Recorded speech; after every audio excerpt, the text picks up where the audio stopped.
Capcom took a pretty big risk with Dragon's Dogma. Not known for sprawling open-world action RPGs, many were skeptical that the company could deliver a game that would enthrall them the way games like Skyrim and Dragon Age did. And while Dragon's Dogma won't be dethroning the kings just yet, it's a refreshing journey that I would recommend anyone who enjoys picking up a sword and slaying beasts of the medieval flavor.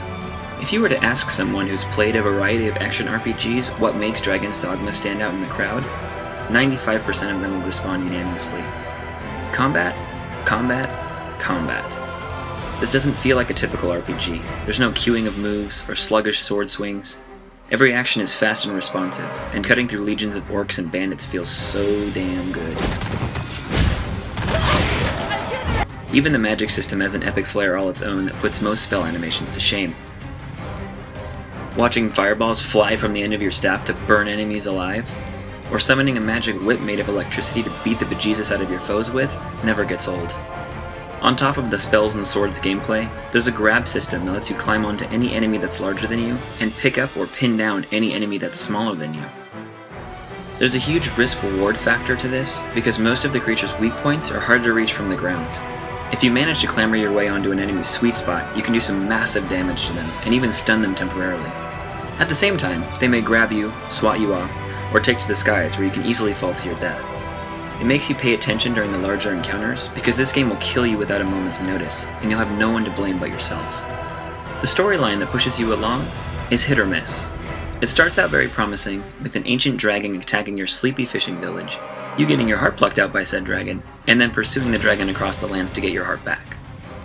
But there's a large chunk in the middle of the game that feels disconnected. It has little to nothing to do with the opening sequence, and it feels like it's just there to level you up for the coming conclusion. These quests aren't bad by any means, but they aren't very memorable either. Thankfully, most of the kill 10 of these quests are integrated into your natural exploration patterns. You don't actively seek out the 10 to be killed creatures, you usually just end up coming upon them by exploring naturally. Then the quest reward ends up in your inventory, along with a generous amount of gold and XP. It's kind of a nice surprise, actually. Dragon's Dogma's graphics are as hit and miss as the story. Sometimes the game is drop-dead gorgeous. Other times, muddy textures and pop-ins sour the experience. None of it hinders your progress, and thankfully the game runs well and has very few bugs. The only time I had any issues were during really huge engagements, where there are multiple large enemies on screen with spells flying all over the place.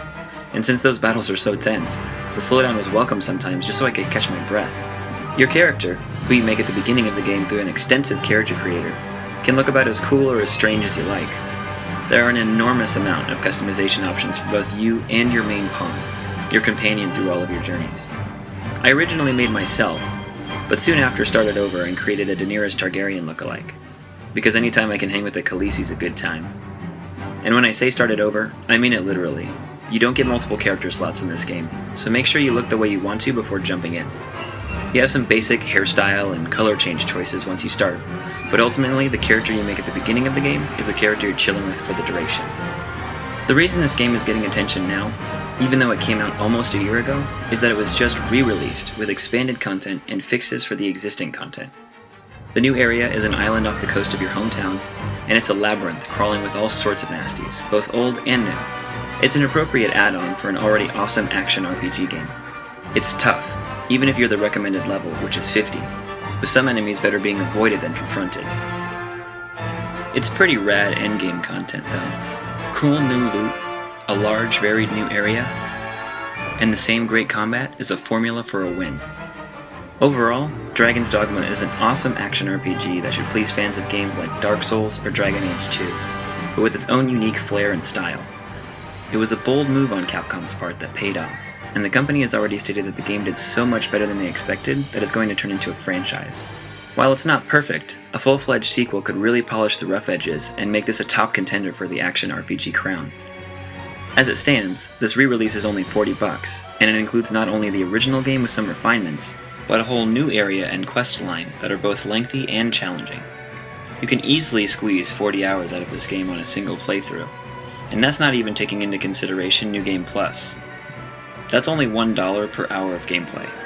Go buy this game already.